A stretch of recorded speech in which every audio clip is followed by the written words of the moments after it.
So timing in life is everything, and the timing really wasn't right in the spring and earlier in the summer, in my opinion, for the administration to take bold actions. After all, we just lost 30 brave men in Afghanistan. We're still involved in Iraq. No sooner had the administration answered calls to get involved in Libya than they were on the receiving ends of a lot of complaints. Gee, why isn't Gaddafi gone yet? How come you haven't been able to engineer that? So the administration did not want to take ownership, if you will, of Syria and its problems. And indeed, the Syrian opposition has not, and I don't think ever called for foreign intervention, all of this. Certainly they would like, and still would like to see, the regime much more isolated and brought under far more economic pressure than it has to date. And Andrew Tabler pointed out some ways that could and might well be done. And also, I think there is an understandable reluctance on the part of the administration, not knowing a lot about the opposition. I mean, obviously, if you have Radwan Ziadeh, Ausama Monajed, those are people any U.S. administration would be happy to deal with.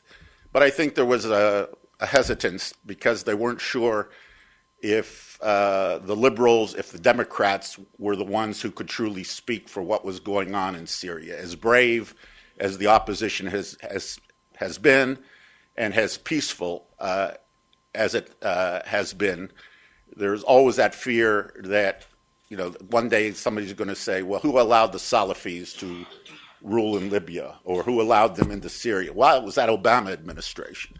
So they've been cautious, but I think, as has been reported, and certainly I heard that before it was in the news, the administration is ready to call perhaps much more unequivocally for President Assad to step down from the presidency. Not that he's going to heed that call.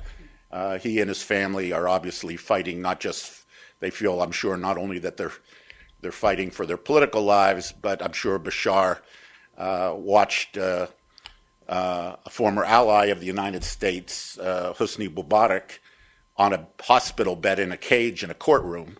And if his spine needed any steeling, I'm sure that helped to do it. But I think the administration now is in a position, with the Secretary General reporting back to the Security Council, and with South African, Indian, and Brazilian envoys just having met with the Syrian foreign minister and the Turkish foreign minister having been there.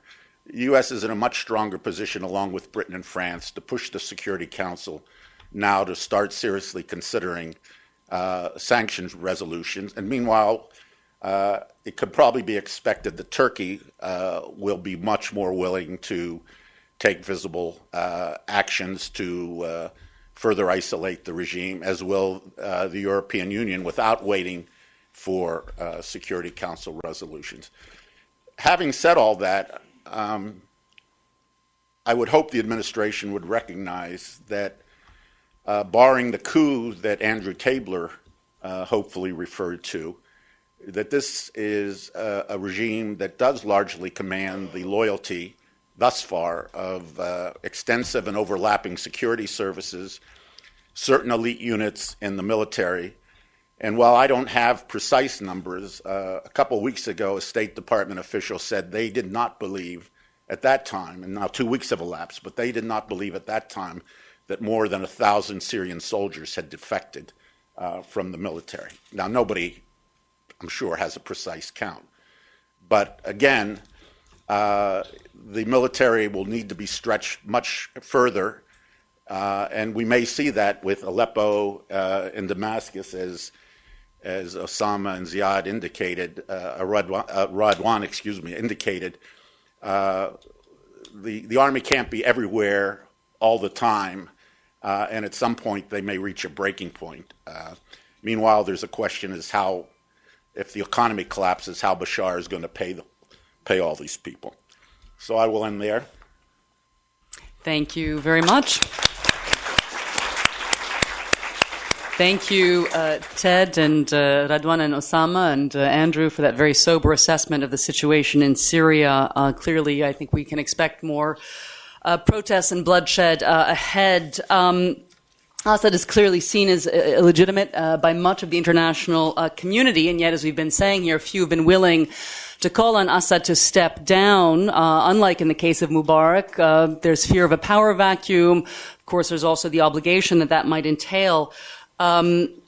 But I would like to know, let's just talk speculatively here. If, in fact, the Obama administration does go as far as to call on Assad to step down, I'd be curious to know from everybody here what you think the domestic and regional sort of effect of this kind of pressure might be. How might it affect the opposition, the Alawite elite, the Sunni business class? What could be the impact of such a bold statement on the part of the Americans? And everybody can turn their...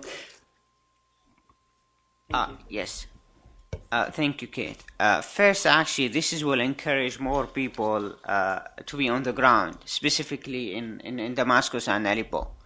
Also, that will have an effect to the business elite community in Damascus and Aleppo to see that this is from the leader of the United States, seeing that will encourage also more Arabic countries and more European countries to do the same. And this is why when you have such kind of international pressure, will encourage more army, especially more Alawite senior army officers to defect. Most importantly, that in living in Syria or in the Arab world, and you have been there, most actually of the Syrians or the Arabs, they believe in the conspiracy issue. The conspiracy issue. Mm-hmm. And this is why not hearing from President Obama saying exactly that Bashar al-Assad has to leave, as he did on Egypt. He did 3 remarks on Egypt, 7 remarks on Libya, but nothing on Syria. This is why they still believe that there is a bargain or a deal underground between the administration and the Syria regime, since there is a long history of that in the region. And this is why important. And the last thing, which more important for the Alawite community. Actually, the Alawite community, they stuck with the back to the history in the 80s. And this is why always when you talk to reach any one of them, especially the officers and people in the security, always making the comparison between nowadays and what the 80s. At the 80s, the United States not taking any position at that time, especially the administration at that time, even that there is no statements condemning what's happened there.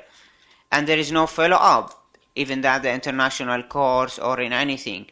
According to the report I documented last year, which called the Years of Fear, more than 17,000 disappeared in the 80s. Until now, nobody knows their relative.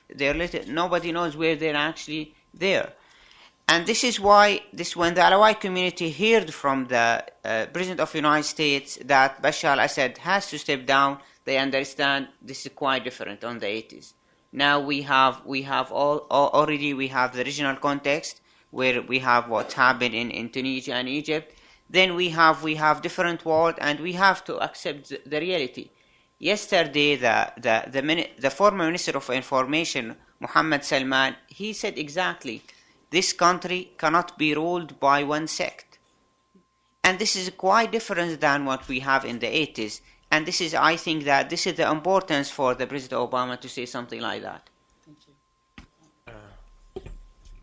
We always get asked in our meetings why we don't see defections at senior levels in the regime or in the military, and the response was always that those people invested a lot, and there's too much for them to lose and risk unless they see a very clear sign from the international community, led specifically by the US here, that they are serious about taking a certain stand against Assad.